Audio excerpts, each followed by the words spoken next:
Hey, I just want to take a moment and talk to you about a Second Amendment event that took place.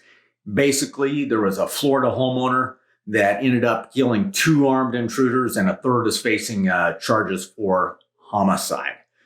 Basically, we have a homeowner who's awake about 1 a.m, playing some video games. Here's glass breaking. Now ask yourself, what would you do? Well, this homeowner, he was prepared. He was able to retrieve a firearm. He detected two individuals moving down his hallway. So not only was the glass breaking, they made entry, moving down the hallway, masked men, firearms in hand. He shot two, they're dead. Third, also armed, he managed to take shot at that individual, wounds that individual. Unfortunately, or fortunately for the bad guy, this homeowner's gun jammed. He retreated to try and get to a secondary firearm. And then in the meantime, that third intruder had been detained by a neighbor at gunpoint. So the neighbor also apparently was somebody who's armed and prepared to take advantage of his Second Amendment rights and defend his neighbor. So that's a real big plus. So a couple of things to consider here. Obviously nobody wants to kill anybody. That's not the reason for the Second Amendment. Obviously, we have the Second Amendment to keep ourselves safe. And of course, should the government ever become so tyrannical that there's no other option, as allowed by the Constitution, it is there for that. Hopefully that never, ever becomes the case. But what is something that happens fairly regularly across the country, and with the defunding of law enforcement, it's going to be more so. And the response time of law enforcement is going to be much greater so. And that is that we may need to defend ourselves in our home. So what can we do? Well, the fortune for this guy who was there playing his video games at night, he was alert, he was awake, he was able to hear that glass being broken. We may not have that option if it's somebody using a bump key or something else to make entry.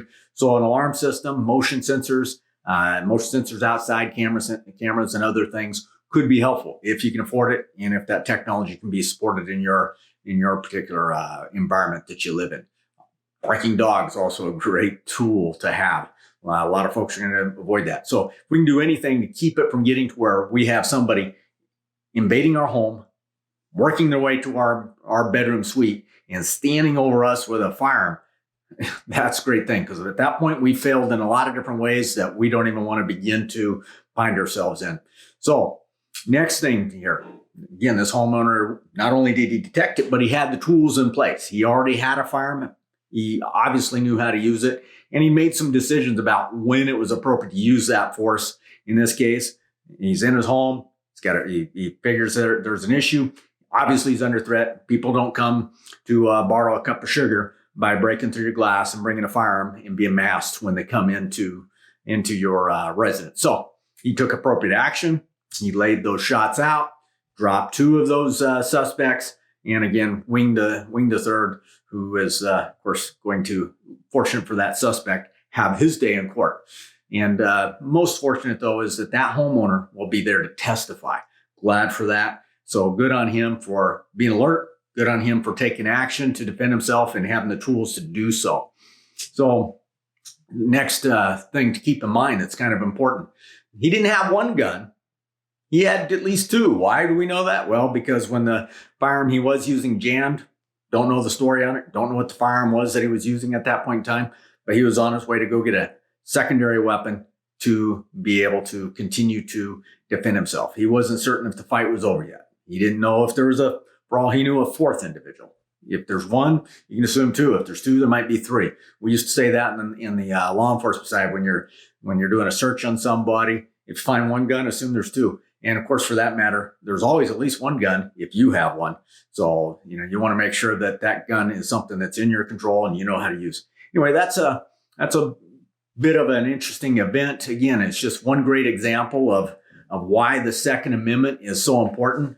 Again, hope we never have to use it due to tyranny in our government, either on a state or any other level. That's the last thing we'd ever want. And we got so many blessings, but one of those things that we've been fortunate to have is that Second Amendment.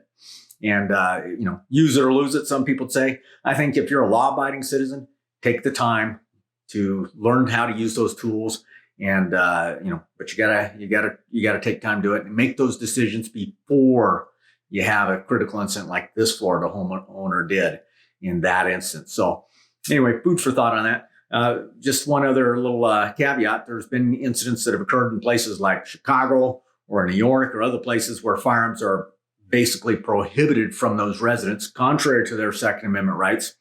And in those incidents, there have been times when a burglary or home invasion robbery, because if somebody's home, it's robbery, has occurred, and a homeowner has successfully repelled the suspect or killed the suspect, but they still find that they're arrested, even though it was a self-defense situation, not unlike this Florida homeowners.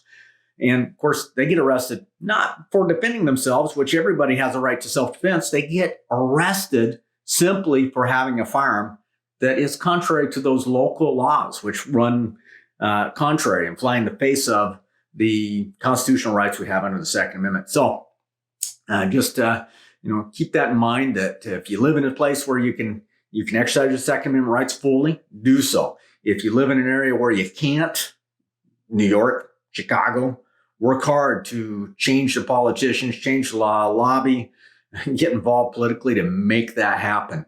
I'm convinced that if every citizen in Chicago that was law-abiding was allowed to have a firearm, I think the individuals that are knowing that they have an unarmed community that they can roll over and roll on top of would think twice if they thought that they were going to come into a challenge much like this Florida homeowner exhibited. So that's my little tidbit of thoughts as I reflect on what happened in that incident this evening. So just be like that guy. 1 a.m. this morning, boom, he was ready. And we can be that way too. So keep on pressing forward, learn how to press that trigger and when to press that trigger. What's appropriate to press that trigger. So skills over equipment, but you got to have the equipment and get the skills, sandwich those together and be safe and keep pressing.